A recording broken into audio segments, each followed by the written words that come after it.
Well, despite being the third party in the current CUSMA agreement, there will be no bilateral trade agreement with Mexico. But Ottawa says it is pushing forward to strengthen trade ties with the country. Particular, Canada will continue to seek strong relationships both with Mexico and the United States for the benefits. Canadians are preparing for economic instability tonight as a full-scale trade war with the U.S. turns into actuality.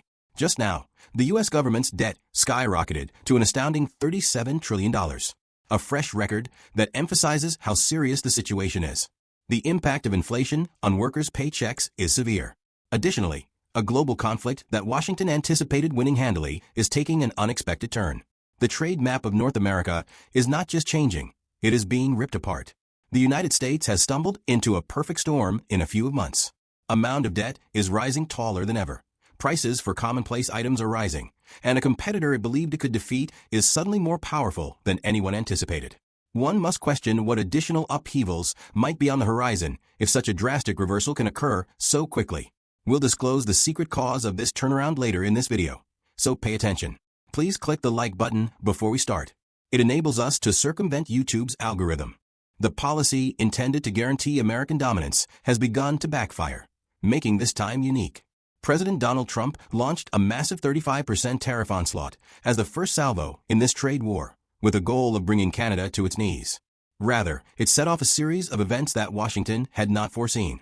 Canada has used the crisis to strengthen its position rather than to collapse. Supply lines that avoid U.S. territory are now providing cargo ships with items that previously would have automatically gone to U.S. ports instead of entering Canada. Large U.S. corporations that have long controlled cross-border trade are frantically reorganizing their operations to become reliant on Canadian ports, rail connections, and markets in order to survive. Bringing some aspects of the economy closer to Canada is a strategy used to isolate it. A change that nobody in Washington had planned. Please click the subscription button before we proceed. It greatly aids in the channel's expansion. Amazingly, that initial blow was just the start. What transpired was even more unstable. Inflation and tariffs have a twin shock effect on the economy. The U.S. is being squeezed from both sides by each, which intensifies the effects of the other.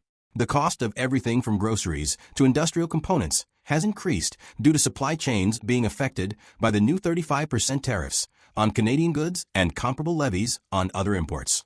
These price fluctuations won't go away the next quarter. They are now included in the price of many goods and services. Businesses that depend on imported supplies are faced with a difficult decision: accept lower margins and swallow the additional costs, or risk losing clients by passing those costs on to them. Numerous businesses are combining the two, and the results are being seen nationwide at both retail establishments and on invoices.